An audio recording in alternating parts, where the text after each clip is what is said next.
오늘의 큐티 말씀은 예레미야 42장 15절부터 22절입니다. 제목, 애초부터 순종할 마음이 없었던 사람들. 먼저 앞뒤 문맥을 살펴보겠습니다. 바벨론 왕이 유다 총독 그다랴를 세웠지만 암몬 왕 바알리스의 부추김을 받은 이스마엘이 총독을 살해하고 사람들을 포로로 잡아서 암몬으로 도망칩니다. 요하난과 군대 장관들이 뒤쫓아가서 포로들을 구했지만 유다 총독의 죽음에 대한 염려와 바벨론 왕이 두려워서 애굽으로 도망치기로 합니다. 그런데 예레미야를 만나서 자신들이 어디로 가야 할지 여호와 하나님께 물어봐 달라고 부탁을 합니다. 그러면서 말씀하시면 순종하겠다고 합니다. 10일이 지난 후 여호와께서 말씀하십니다. 두려워하는 바벨론 왕을 더 이상 두려워하지 말 것을 말씀하십니다. 만약에 애굽으로 가면 전쟁과 기근으로부터 보호를 받지 못할 것인데 유다 땅에 남아있으면 하나님으로부터 보호를 받을 수 있다고 말합니다. 유다 총독의 죽음에 대한 누명을 쓸까봐 염려를 하였는데 예레미야가 전한 말씀에 의하면 그런 염려는 할 필요가 없고 유다 땅에 남아서 하나님의 보호 아래 회복될 때까지 기다리면 될 것 같습니다. 예레미야는 애굽에 가지 말 것을 당부합니다. 전쟁과 기근이 있을 것이라고 했는데 애초부터 자신들이 애굽으로 가려고 다 정해놓고서 여호와께 물어본 것입니다. 그리고 말씀하시면 순종하겠다고 했지만 예레미야의 경고의 말에도 불구하고 자신들의 결정에 정당화시키려고 하나님의 뜻을 물어본 것입니다. 예레미야는 계속해서 말합니다. 애굽으로 가는 길에서 돌이키지 않으면 반드시 죽을 것이라고 합니다.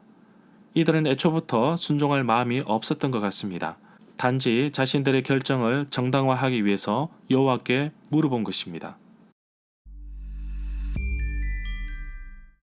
문단을 나눠보겠습니다. 15절부터 18절은 애굽으로 가게 되면 그들에게 당할 심판들, 19절부터 22절은 애초부터 순종할 마음이 없었던 사람들, 15절에 보면 애굽으로 들어가 살기로 고집한 자들에게 대해서 예레미야 44장 12절에서는 그들이 다 멸망할 것이며 애굽 땅에서 엎드러질 것이라고 합니다. 전쟁과 기근에 망할 것이며 저주와 놀램과 조롱과 수치의 대상이 될 것이라고 말씀하십니다. 16절에 보면 애굽으로 도망간 자들이 두려워하는 전쟁이 애굽 땅까지 쫓아갈 것이며 무서워하는 기근, 굶주림이 애굽에도 찾아올 것이라고 하였고 그리하여서 애굽 땅에서 죽을 것이라고 한 경고에 대한 메시지는 22절과 예레미야 44장 12절에서도 나옵니다. 17절에 보면 여호와께서 애굽으로 도망가서 정착하고자 하는 그들에게 내리는 재앙에서 아무도 벗어나서 빠져나가지 못할 것이라고 하십니다. 개역 개정 성경에서 칼로 번역된 것은 전쟁을 의미합니다. 전쟁과 기근, 굶주림과 전염병으로 휩쓸면 살아남을 사람은 아무도 없습니다. 아주 강력한 심판을 상징합니다. 19절에 보면 유다의 살아남은 자들에게 여호와께서 하신 말씀을 기억하라고 하십니다. 여호와께서 애굽으로 가지 말라고 하셨습니다. 애굽으로 가지 말라고 하신 내용은 14절부터 16절에 잘 나와 있습니다. 20절에 보면 기도를 부탁하고 있습니다. 하나님께서 말씀하시는 것이며 무엇이든지 우리에게 알려주시는 대로 그대로 순종하겠다고 하는데 그러나 이것은 죽음을 부를 수 있는 실수를 저질렀다고 하였습니다. 기도 부탁은 2절에 나오고 주신 말씀에 순종하겠다는 약속은 5절에 나옵니다. 21절에 보면 앞절 20절에서 죽음을 부를 수 있는 실수는 여호와의 말씀을 듣지도 않았고 여호와께서 보내신 선지자의 말도 따르지 않았다는 것입니다. 계속되는 예레미야의 말을 보면 백성들이 하나님의 말씀을 듣지 않기로 작정했다는 것을 알 수 있습니다. 어쩌면 애초부터 듣지 않기로 마음먹고 예레미야에게 기도 부탁을 한 것이 아닌가 봅니다. 22절에 보면 결론적으로 애굽으로 도망가서 정착하더라도 그곳에 전쟁과 기근과 전염병으로 죽을 것이라고 경고하십니다.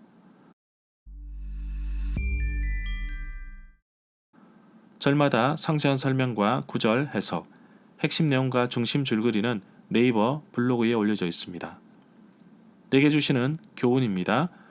예레미야를 바벨론으로 보내지 않으시고 계속 유다 땅에 남게 하셔서 남아있는 백성들에게도 구원의 길을 계속 보여주시는 하나님을 만날 수 있습니다.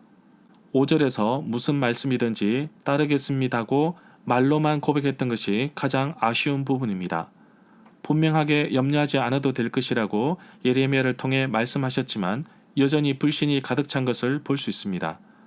그래서 우리는 요한왕과 그의 일행들이 잘못되었다고 비난을 쏟아붓습니다.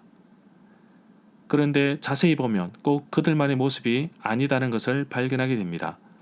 말로만 순종하겠다고 헌신하겠다고 충성하겠다고 했지만 행동으로 순종하지 않았던 경우가 나의 삶에서도 꽤 많았던 것을 볼 수 있습니다.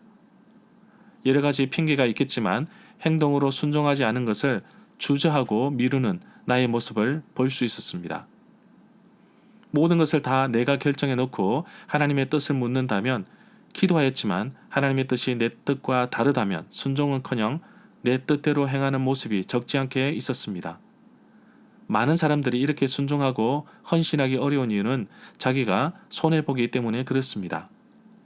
교회의 헌신은 시간과 물질과 재능까지 드려야 하기에 사람들은 아까워하여 드리기를 꺼려합니다.